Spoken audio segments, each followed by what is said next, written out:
So I am Stephanie Laitala rep. I just got married in December. I keep forgetting to add that part of it.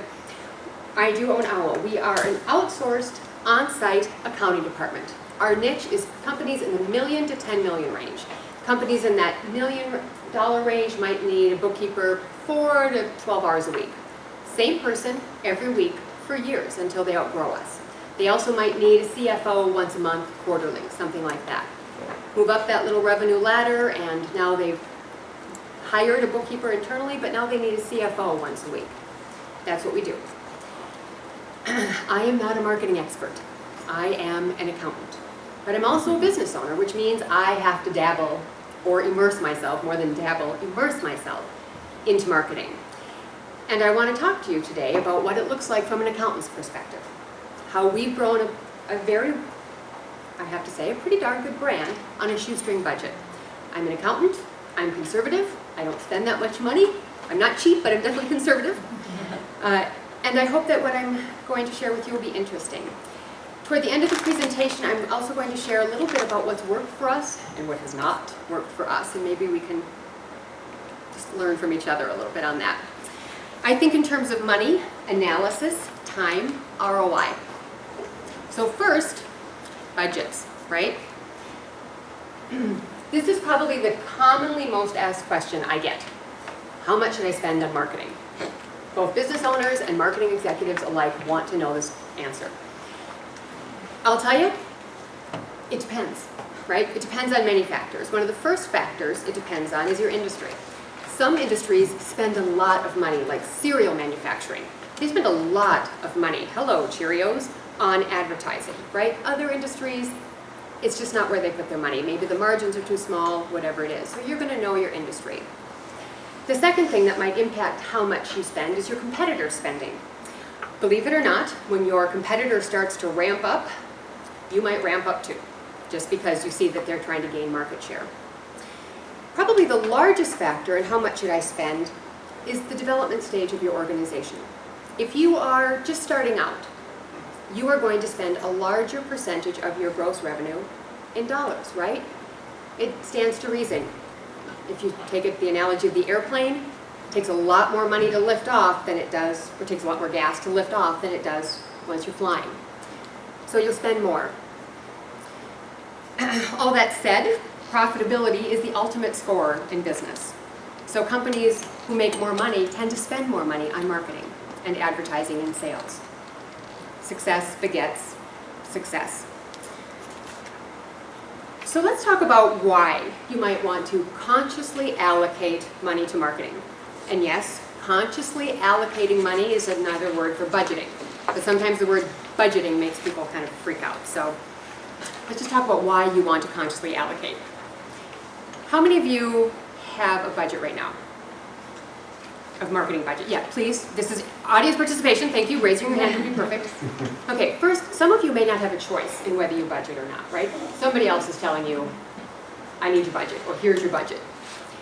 But if you don't have a budget, and what I saw was pretty characteristic, not everyone has a budget, I want you to consider some reasons why you want a budget. The budgeting process is not about money. It's about planning. It's about strategy. It's about deciding where we want to go and how we're going to get there and what it's going to take in terms of dollars to get there. It's really just about planning, strategy. It's smart. Having a budget makes you better at what you do. It makes you more effective at what you do. Just the process of it makes you more effective. I got it, to be perfectly honest, some of my clients develop a budget in the beginning of the year and don't touch it again. It was the process that was important for them to understand and develop the plan of how they're going to do it. They might revisit it every couple of months or so, but it was the process of seeing where we're going to go. No budget often equals no plan. So whether it's required or optional, I think it's important that you at least attempt to do it. Now, how should you set your budget? Well, there are 4 specific ways that most small businesses set their budget. The first, what's in the checkbook? This is really pretty common. They look at what can I afford right this minute, and then what can they spend. Often, this is a a retroactive or a reactive version, right? So somebody comes along and says, hey, here's a good idea. Why don't we do this marketing campaign or this advertise or sponsor something? And they look in their checkbook and they say, can I afford it right now? Yes, it's effective. Yes, you can do it, but it completely ignores, of course, marketing's role and marketing's investment in future sales. Not to mention it makes planning sort of a nightmare. The second way is the gross revenue percentage method. This is one of the most popular methods. We always say, what percentage of gross revenue? We hear that a lot. Should I be spending? Answer, most small businesses spend between 1 and 10%. Very big range. So I invite you to do this following exercise. Take last year's gross revenue numbers, times it by 1%, 5%, and 10%. And then look at those numbers. Which one of these makes sense for what we're trying to accomplish, where we are in our development, and frankly, how much access we have to capital, right? That'll give you a pretty good range of what you should do. The third one is keeping up with the Joneses. This method is most often considered to be a bad idea. Frankly, it's just not a good idea. Basically, you look at what your competitors are spending and you try to do it. Now, in big companies like Comcast, you have annual reports and things you can look at to see where your competitors are spending their money. In small companies like mine, we have to sort of figure out where our competitors are spending. We might see that they're advertising and how big of an advertisement did they buy, and they're sponsoring some things. How big did they sponsorship? And if I'm trying to maintain parity of voice in the marketplace or gain voice in the marketplace, I might try to beat that, or at least stay with it. There are two sides of this, right? On the one side, if you kind of match where they're spending, okay, parity of voice might remain consistent. On the other hand, you're kind of assuming that they know what they're doing, and they may not know what they're doing. The last method is the objective task method, and by and large, this is the one we think is a good idea. This basically says, what do we want to accomplish, where do we want to go, and what is it going to take to get there? Now, I will tell you that most often what you want to accomplish and what it's going to take to get there, there's a disconnect between how you can pay for it. But that's okay. Now you know you can pick and choose very carefully about those things you want to do. Okay, budgeting. Now assume, I don't care which one of those methods you choose, now you've got a budget. Now you've got a little bit of money to work with. The point is, how do you make the most of that money you've got to work with? One of the last major studies on marketing ROI found that 68% of marketers had no idea if their marketing initiatives were making any progress or not. 68%, that's huge, right? And it's a travesty.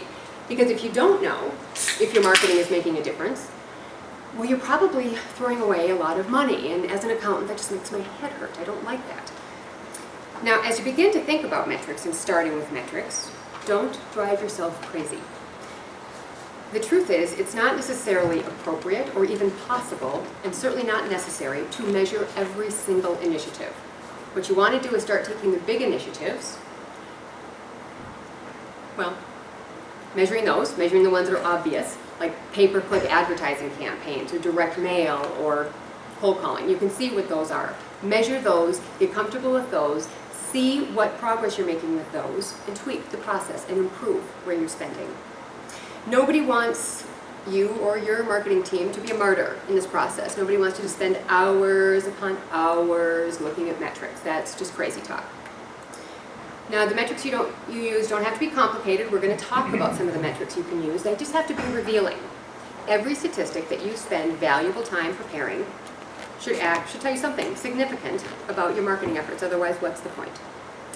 Now, a word of caution. I want to tell you a little story about the importance of what you measure. In the 1970s, the Polish government wanted to make its furniture industry more competitive in the global marketplace. So they offered rewards, incentives, for furniture manufacturers by overall weight. So now, the Polish citizens have the world's heaviest furniture, right? They didn't set out to make heavy furniture, but they measured the wrong thing. They measured furniture by weight. Well, hell, I'm just going to slap on 2 more boards on this thing and, right, now I make more money.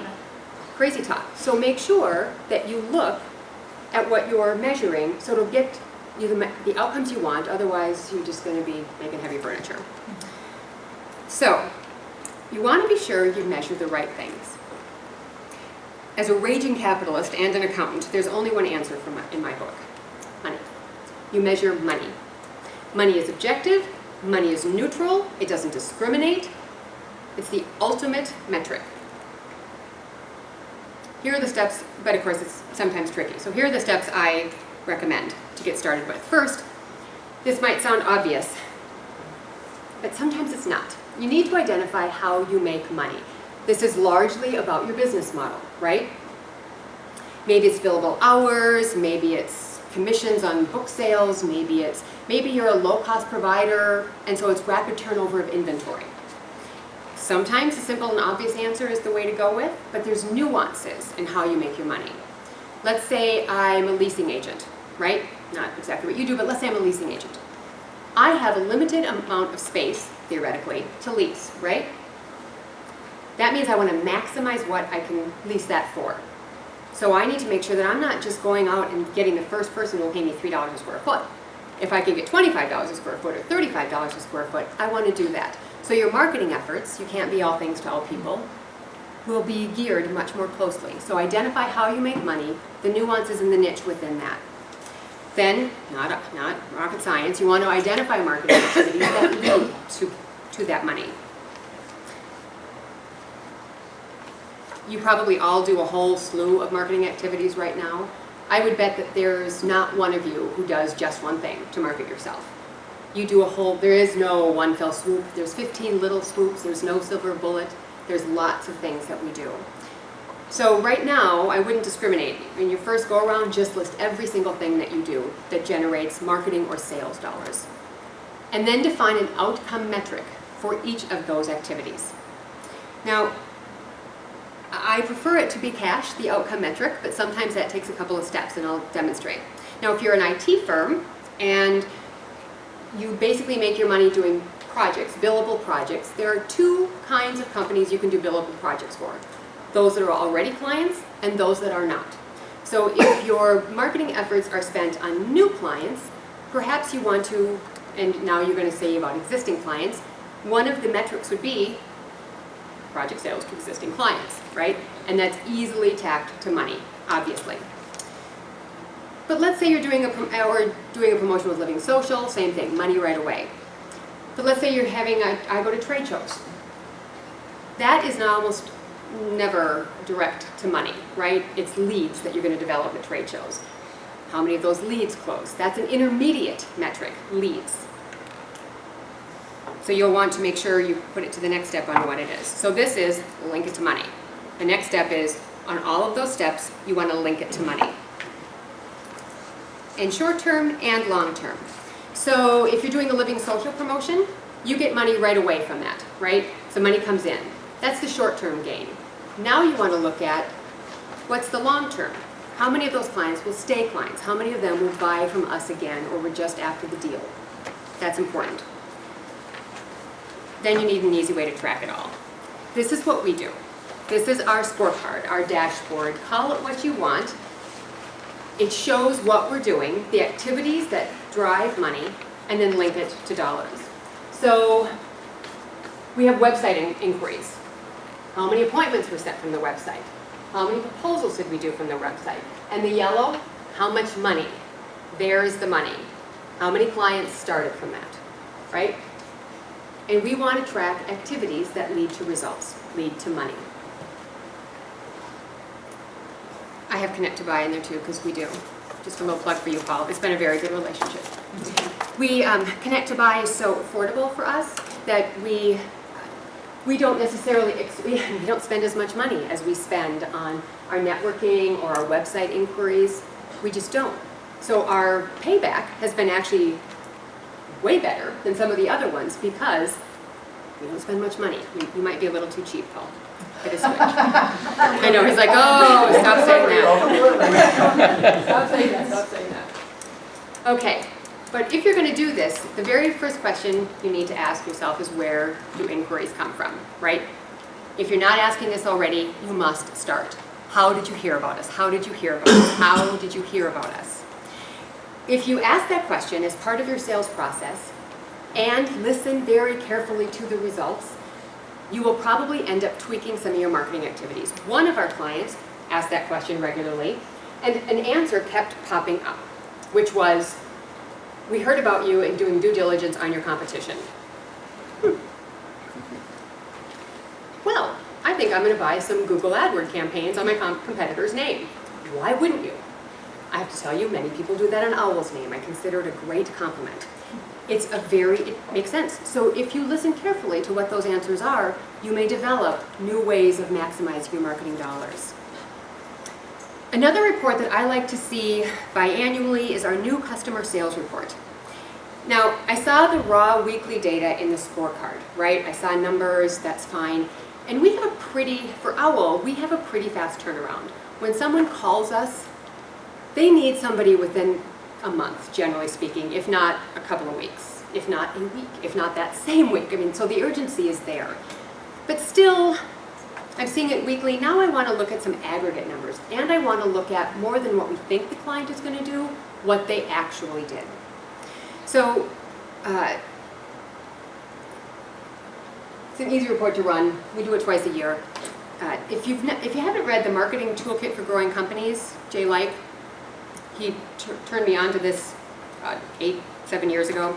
It's been helpful. So the first time we ran it, we defined a new customer as one that had been with us for 24 months or less, right? We put their annual sales, what they have actually spent with us, and the source of it, how they came to us.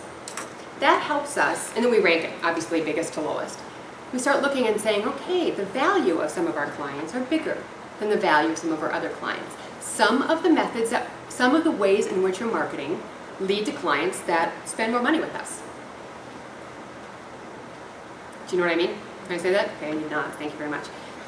So we look at it now from a 24-month period and the last 6 months. That helps me identify trends to see where things are going. Now, so far, we've talked about the effectiveness of marketing and measuring the effectiveness if what you do gets results. Now we want to look at the efficiency of what you're doing. How well does it get results? How well does it work? And in terms of money. So cost per inquiry is a very common one. Total marketing expense for a program, say you spent $2,000 on a Google AdWords campaign. Divided by how many inquiries it got you, your total cost per inquiry, right? Now that helps you understand, because if you don't have inquiries, you don't have sales. But another one you can look at is cost per acquisition. Total cost of the marketing program, total new clients acquired, equals cost per acquisition. The cost per acquisition will always be more than the cost, obviously, of the CPI, the cost per inquiry. Clearly, you're going to have more inquiries and you're going to land clients. But if it's disproportionate, say 10 times higher, you have a problem with closing. You're not able to close those. And it's a good indication that maybe your salespeople aren't trained enough, maybe you don't have the right collateral, maybe your offering in the marketplace isn't as competitive as you hoped it would be. So you want to look at those relationships. Any questions thus far? Because now I'm going to get to the embarrassing part. Comments, questions, cries of heresy, anything? Okay. I will admit to being a little bit of a peeping Tom when it comes to businesses. I love to hear how business owners think, how they've made decisions, what's worked, what hasn't worked. And I am very lucky. I get to talk to business owners all day long. And usually it's in a one-to-one, so they can open the kimono and kind of be a little franker. But I did decide it was maybe time to pay that back. And I would share with you what has worked for Owl, what has not worked for Owl, and just maybe some lessons that we've learned along the way. We really have built a brand on a very small budget. So this is our Owl's Lessons Learned, the Marketing Edition. I started Owl in 2002 and did not have a clear, well thought out plan for how to grow the business. I mean, I'm an accountant, right? I didn't really know what sales and marketing, what I could do. I wasn't trained in that. All I knew was I really didn't want to cold call. So I decided I better talk to people. If I don't want to cold call, I better get out there and talk to people. So I joined the Twin West Chamber of Commerce and went to every single event they had for a year straight. I was going to chamber events 2, 3, 4, sometimes 5 times a week. The Twin West Chamber is a very active chamber. And when I was at those events, I would try to meet with 2 people I'd never met before, and 2 people I thought at least one of them had to be a possible client or a business owner or a referral source, just some kind of synergy between what we did. The other one could just be somebody I grouped on. I gave myself that much leeway because I was going to a lot of meetings. After a year of this, well, first, after 6 months, the chamber staff started to notice me. Who is she going to every single, who is this woman? Which was helpful because once the staff of a chamber knows you, they start to introduce you to people too that they think you might want to meet. I started to join committees. I was within about 6 months, they asked me to be on the board. Women-owned business and accountants, they needed it. It wasn't necessarily me, it was opportunity. But they knew I was committed. I'd been to everything for 6 months. Some of those things were great, some of those things were not so great, but I was at every one. Here's what worked about this approach. I took a small subset of the population, right? I joined the Twin West Chamber. I didn't join the Twin West Chamber and the Wayzata Chamber and the North Hennepin Chamber and the St. Paul Chamber and the Minneapolis Chamber. I joined the Twin West Chamber and I went deep. And I started getting recognition. I started building a brand among that group of people. It would have been the same had I chosen an industry, right? I could have said, we're going to specialize in manufacturing, and I could have gone deep in manufacturing. But what worked is building a brand and a following, and not even so much a brand, a reputation and a familiarity within the same core group of people. That helped.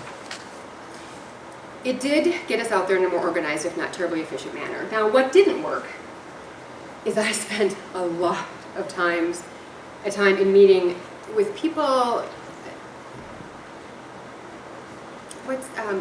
where there was no more value than a pleasant conversation. That is not a bad thing in and of itself, and in that first year, I really needed to do that. It was okay. But pretty soon, that stuff sucks you dry, right? Having meeting after meeting, when time is so valuable, with people who aren't really going to make an impact in your life.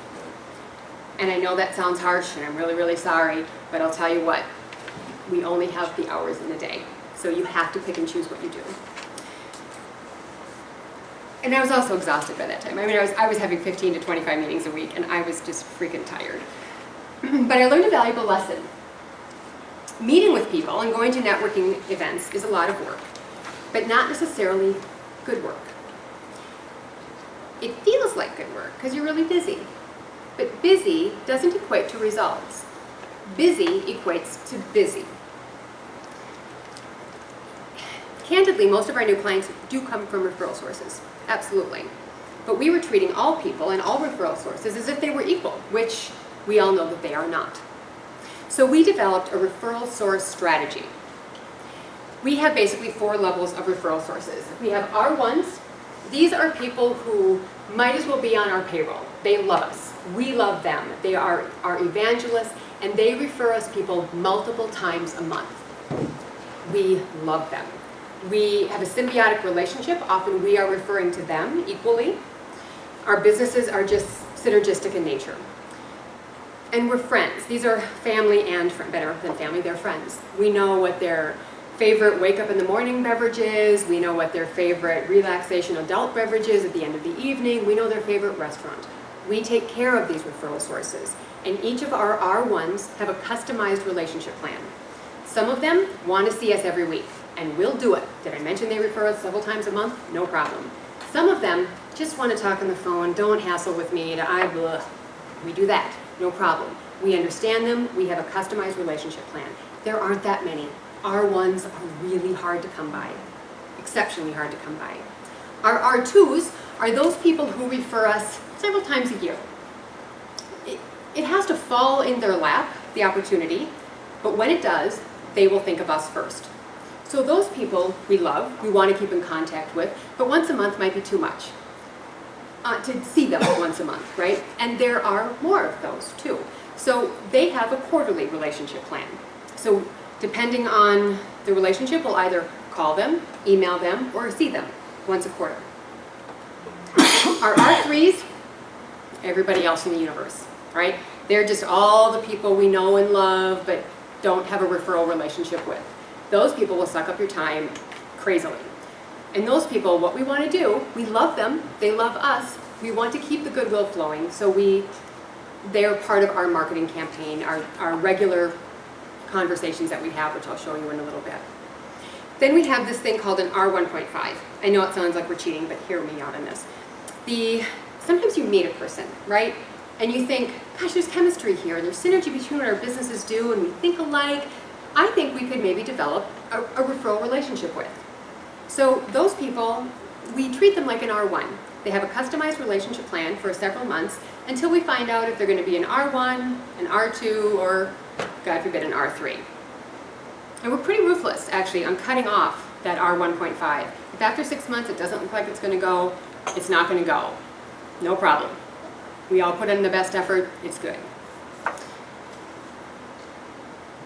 Now, before I started with Owl, even before I started Owl, I was just about to start Owl. I thought bankers might be a very good referral source for us, and I wanted to meet with a couple of bankers to get a feeling of how I could do this.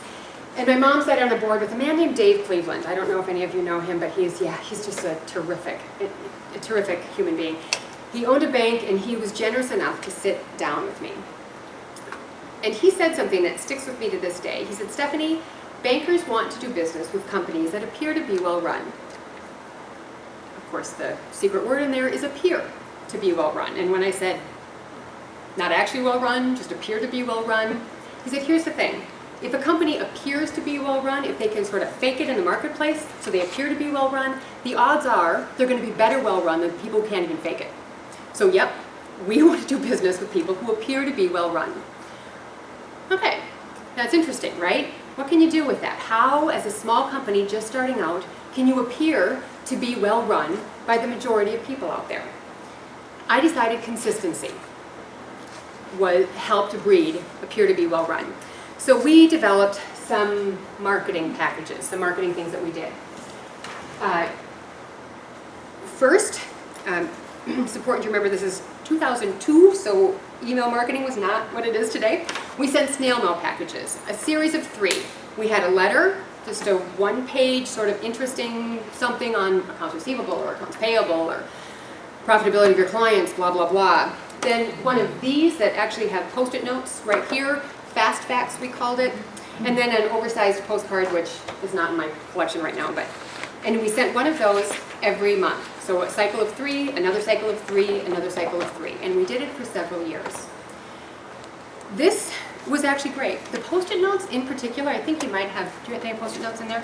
Yeah, these Post-it notes, oh my stars, paid dividends. So this would come in a regular number 10 envelope. It would look like this. People would take off the Post-it notes, use the Post-it notes. We had many people say, my banker just gave you a Post-it note and told me to call you. Great. I mean, wonderful, right? Just wonderful. This marketing activity, while consistent, was also expensive. Part of appear to be well run and part of our brand was quality, professional. So yep, they didn't get kind of a black and white cheap thing. They got our letterhead in 4 color, and this was printed in color, and they got a number 10 envelope, same with our letter that was the same sort of lovely bond as our letterhead. And because bulk mail looks like it's not important, it had a stamp on it, so it was full price stamps. It got expensive. But again, I was ramping up, right? It was worth it to spend that money to look this way. And we did this consistently almost 4 years, maybe 4.5 years. So did you measure that, Stephanie? Did it provide the results you were looking for? You know,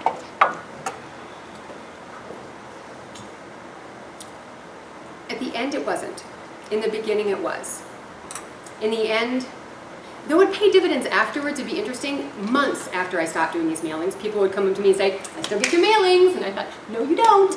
But because they got them so regularly, they still thought they got them. They didn't realize that So they you actually had did get momentum them. after the fact, Yeah. public measurement. Yes, exactly. And I was still, because we were building shelf space in people's brains, I think it stayed longer because we were suddenly a consistent, we were starting up. We had maybe 5 employees at the time, right? Who'd need 5 employees? You know, but we looked like we were a lot bigger because we were doing these kinds of efforts. It was a good thing. I would say for the first 3 years, the payback was incredible. And diminishing returns after that. And of course, technology came up. So pretty soon we started to look kind of old school when we were sending out snail mail. And when we stopped doing this, I started to become obsessed with finding this engine that you could flip on and just start the engine and out would pop lots and lots of money, you know. So we started to do more traditional methods. We tried telemarketing. I hired 2 telemarketing experts, spent an enormous amount of money with consultants and getting the right script and getting the right list and the right training and the right measurements. It didn't work. And we really, really tried. Let me tell you, in fact, we had a couple of warm-up mailers that we tried. The first one we sent was basically, this is the outside, there are calls you don't want to answer, angry neighbor, kid's principal. And then the inside was, here's when you will. We hope you take our call. Then that didn't necessarily get more calls answered or dials picked it up. So we tried to do more of a bulk mail thing. So we sent them, here's 3 minutes. When we call you, we hope you'll return the favor. Just gave them a little egg timer with 3 minutes. That really didn't increase it at all either. Because we measured the hell out of these things. It didn't really matter. So then we tried giving away one-on-one training. Really, one-on-one training. When we get the business owner on the phone, we would say, Stephanie, our president, will come over to you. She'll do this Get More Cash workshop with you, one-on-one, about the 7 cash flow drivers and how you can make more money, get more cash. She's a raging capitalist. You're really going to love it. There's only so many limits, so only so far I'll go in embarrassing myself. Won't even tell you how many of those I did. And we got not one client. It was about an hour workshop with them, maybe a little more, depending on the person I was talking to. And they were so great and so grateful. It was, many of them I still correspond with. Some of them have become friends. Terrific people. Not one of them became a client. So, at the end of 18 months, we had exactly 1 new client from this endeavor. 1. Yes, embarrassing, but we had 1. And really, there weren't a lot of warm leads in the mix either, so we just shut it down. It did not work. Our target market does not respond to cold calls. I even tried it again a couple years later. It just, after like 3 months, I was like, okay, I get it. The universe was telling me it doesn't work, it doesn't work. But all was not lost. Our brand was good. People recognized us. We were professional. People took us seriously. But let's face it, we do have a little problem. We're accountants. Accounting is boring. To 90% of the population, it's a kill me now kind of conversation. So we decided to take a different approach. Up to this point, we had been very proper, very professional, very big firm corporate-y, and we decided to get bold. Frankly, we got a bit quirky. For starters, we embraced our owl status. I mean, really, we built the owl thing for all it's worth. Don't even get me started. But we decided to embrace Halloween as our holiday. And to that end, you all have a sample of the Halloween card. Every year, we do a customized Halloween card, and we send it out to our entire database. I'll just send a few.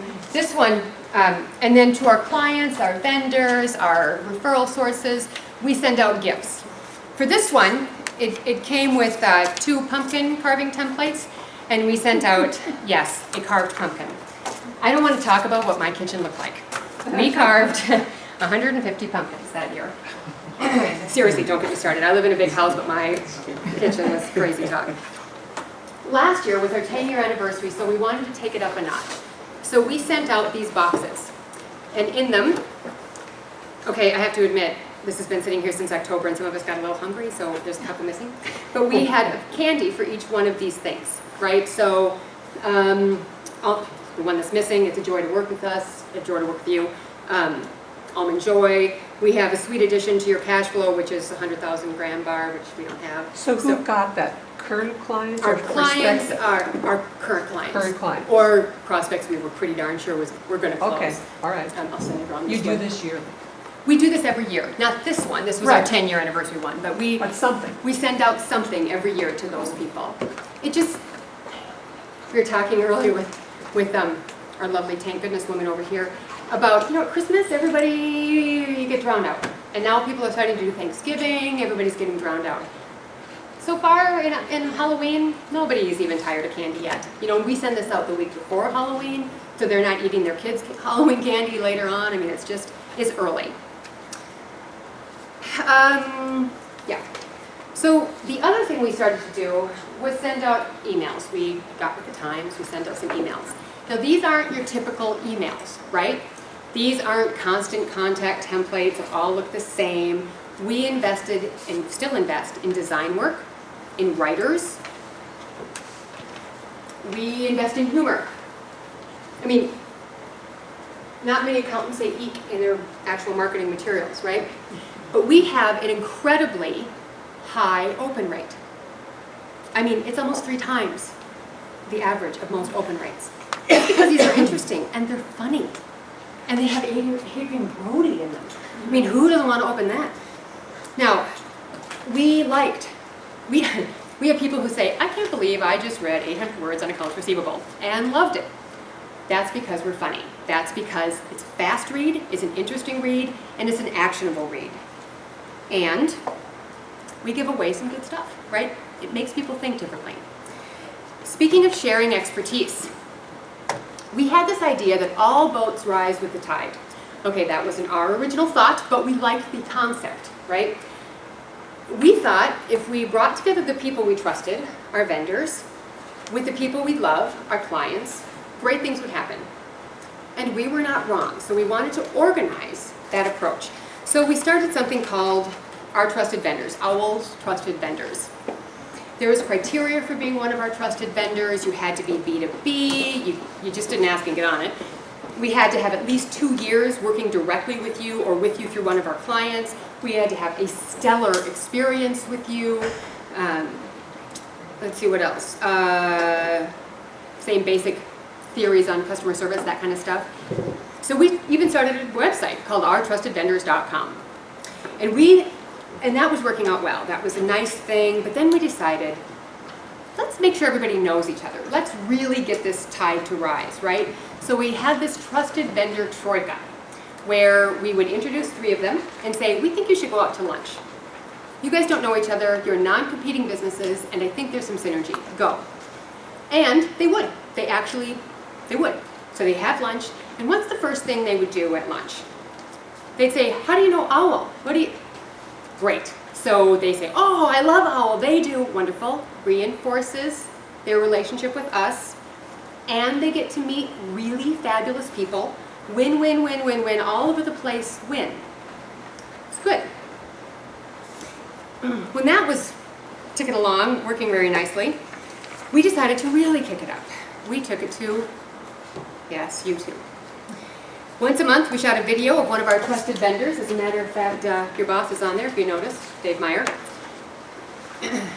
And we shot a video of one of our trusted vendors doing a 2 to 4 minute tip, insight, training, whatever it was.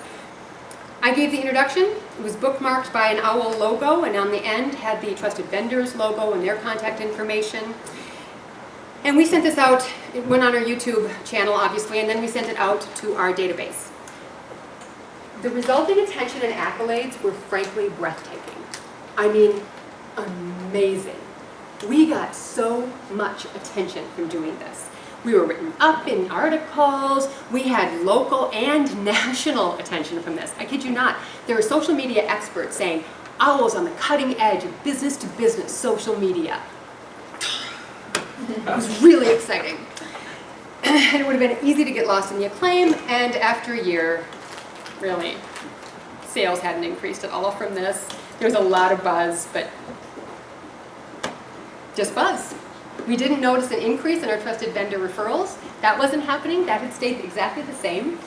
We didn't really notice an increase in anything except acclaim from people who weren't going to buy our stuff anyway. So we learned a valuable lesson that buzz doesn't always lead to money. But there was something we took away from that. There we go. There was a ripple effect of that buzz that we liked, that was important. But the ripple effect was going to people that weren't in our sphere, weren't clients, weren't prospects, weren't even referral source potential. So we decided we wanted to do it, and we decided to take a more targeted approach to this though. Anybody, Seth Godin? Anybody read Seth Godin? Okay, those of you who do not, sign up for his blog immediately. It's appalling if you're marketing people in the room that you do not know Seth Godin. SETHGODIN. Google Seth Godin blog, it'll take you right to it. Every day he gives you a little email that I guarantee will make you think differently. Or at least 4 out of 7 days. It's short. Often, sometimes he gets on a rant and it might be 3 paragraphs. Most often it's a paragraph. And I would say 4 out of 7 days, it makes me think about something I'm doing differently. I may not actually agree with it, but it makes me think about it differently. He wrote a book called The Purple Cow. He was driving in the south of France, and somebody said, "Oh, look, a French cow." He's like, "Oh, and there's another French cow. Isn't it so great?" And pretty soon there's a French cow. It looks exactly like a Midwest cow. It wasn't remarkable, right? So he said, you know what would be really remarkable? Purple cow. That I would talk about, a purple cow. So he wrote this book called The Purple Cow, and it's about being remarkable. Doing things that are able to be remarked upon. Things that cause people to talk some more. So we decided we wanted to kick it up and do things that would have a life longer than just the person we were giving it to, or have a longer shelf life. Bankers, as I mentioned before, are one of our referral sources. And we talk to bankers in 2 ways. One-on-one, certainly one-on-one. And we go to loan committee meetings. They have them once a week. And when we're done, we talk to them. It's all good. When we're done, we give them a little gift. We have 5 different variations on this. This one says steeped in experience. You open it up, you get some tea. This one is an ounce of prevention, an apple, help your business clients out of a jam. I bet you can guess what's in there. This is rich and robust coffee, nuts and bolts. Yes, it's actually nuts and bolts. I'll just show you what they are. What ends up happening is people go, "Oh, wow, this is interesting," and then it sits on their desk for months. Sometimes years, literally. They think it's so clever, they just don't want to throw it out. And that keeps us top of mind. They actually show it. If we just give it to one of them, we're just having a one-on-one, they'll take it back to their bank and they'll show other people what Owl is doing. Isn't this fun? And we want them to. It's with other bankers. That's what we want. Those key covers that you have here, yeah, we give these away like candy because people say, "Those are cute. I need one of those." Put it on their key ring. Every time you open it, you see Owl, you think of Owl. Might be cheesy. I did mention we milk Owl for all it's worth. We really do. We also have these USB owls. Okay? They came first like this. I don't know if you can read this, but I think it's Japanese. Might be Korean, I'm not sure. The back is that way. The front is something. We had these new backs custom done, slip them on the old one, and now they're Owl. Now they're branded Owl. And they're just USB. You just stick them into your computer, and the Owl has a little perch, and he does a little dance occasionally. He might flap his eyes. They're just there, and they think of Owl. Now, we don't give these to everybody, because some people just get really annoyed with this kind of stuff. But techie people kind of groove on it. And creative marketing kinds of people kind of groove on it. Accountants, we think, "Oh my God, distracting." So we don't give them to everybody. But they're fun, and they sit there for a long time, which we love. Then the last thing I'm going to show you that sort of has a life that extends its value, for sure, are these tubes. So when someone gives us a referral for the first time, we send them one of these.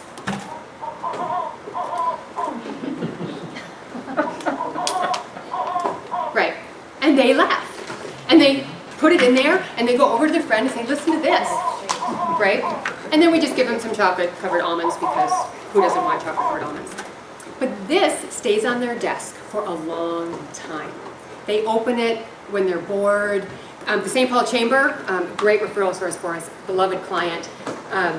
They have made this as part of their ritual on when they get a new salesperson, or when they get a new sale. Woo-hoo! It's hilarious, I think it's great. But they stick around. It's even So we've tried to do things. Now, most people would say, are you kidding me? You spend $6 on a sound tube? Yeah, we sure do. Do you know how much do you spend on any of your marketing materials that will stay around for 2 to 3 years until this little sucker runs out? That sucker is pennies, a reminder. Pennies when it's done. Because we're basically conservative accountants, right? So we're not going to spend that much money. You all have one of these. This is actually how we started giving out our blatant propaganda. Yes, we used to have a brochure, and what we found, I'm kind of embarrassed to admit this, but I bet 90% of you are just like me.